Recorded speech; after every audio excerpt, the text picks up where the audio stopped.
So this article starts with a photograph, which I can't put here in this recording. But last summer, I won silver at our club pickleball tournament, and pickleball is one of my favorite sports. I play it 3 or 4 times a week, and I just love the game. So the prize, of course, is a bottle of pickles. I start with that because pickleball is a skill, just like doing the work is a skill.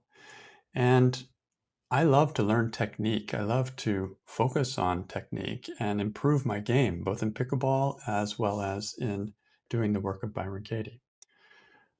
But I also find that's important sometimes to forget about technique and just go by feel. Just play by feel if I'm playing pickleball, or do the work by feel, just listening, just kind of feeling my way in the dark is the way I like to describe doing the work of Byron Katie.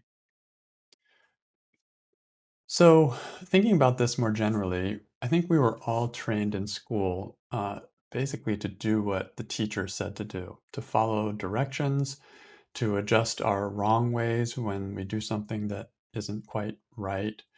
And this kind of training runs deep. It also comes from our parents as well. So, in many ways, this is a good thing. It does serve us. And I've experienced many times that if I can learn from somebody else's experience and then piggyback on them, then I move more quickly in developing my own skills. That's why we hire coaches. That's why we have teachers. That's why we learn from each other. And this is a good thing. So it can even be the case even with the work of Byron Katie, right? Like, so I offer this course called the Work 101 course, and I give a lot of directions about how to get more out of the work, how to go a little more deeply into it, how to develop a practice of it. I'm sharing my experience, and you may find that beneficial. You may be able to take my experience and then go further with it. So we can all support each other when we share our experiences. So even with the work of Byron Katie, there's value in learning technique, sharing, and gleaning from each other. For example, I have in some instructions with the Work 101 where we actually try to get closer to what's actually bothering us in writing a judge your neighbor worksheet. So if somebody is bothering me, I may start to write a worksheet, but if I sit with it, I can actually get even closer and closer to what was really bothering me about that situation. And those instructions, which I give in the course, are a little bit technical. And of course, while they're good, it's also good to remember what is most important. And so, even while getting into the technique of things, it's important to stay in touch with myself. What is the purpose of the work? For me, the work is a way to get more in touch with myself. So, I start by getting in touch with my stressful feelings. I listen to my stressful thoughts, and then I ask myself if there could be other ways of seeing the same situation. And this process is a very personal one. In a way, you cannot use a technique. You can have some guidelines, you can have some things that may be helpful, but ultimately, listening to myself, getting in touch with myself, is something I have to kind of find my way with. That's why I always love that phrase of feeling my way in the dark. That's the way it feels. I'm confused, I'm angry, I'm stressed, and I'm using the work to kind of find my way back home. So, yeah, technique's helpful, but it only goes so far. I have to actually listen to my feelings and let them be the most important thing. That's what's going to guide me. That's what's going to show me the way back home. So, when I'm writing a Judge Your Neighbor worksheet, I may keep some of these guidelines in mind, but the main thing I'm doing is giving myself permission for my mind to rant and rave. And you don't have to rant and rave properly. Any way that you rant or rave is great. Just get it out. Let it be seen. Let it explode, Be petty, be cranky. Ignore the rules. I don't care if every line on your worksheet is exactly the same. Just say what you need to say. Say it from feeling.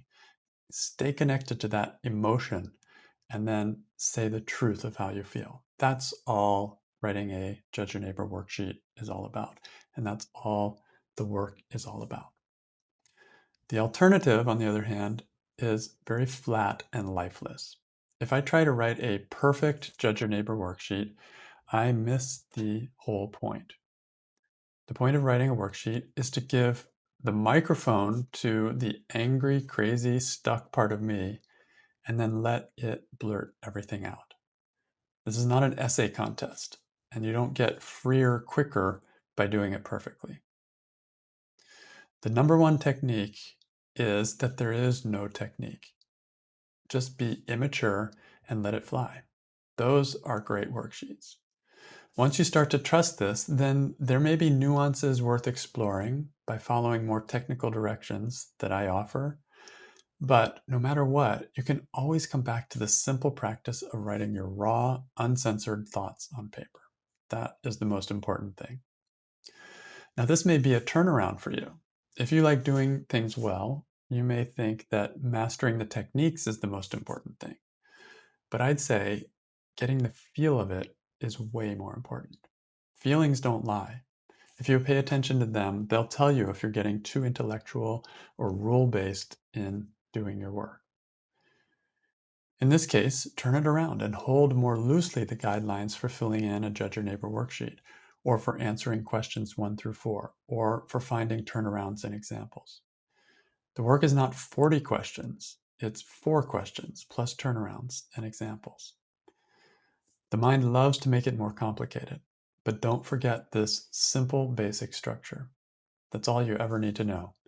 You can just keep coming back to that again and again. Raw mind, raw emotion, just get it out on paper. That's it. And if you want to do a lot of work in a short amount of time, then I encourage you to check out the weekend virtual retreats that I offer.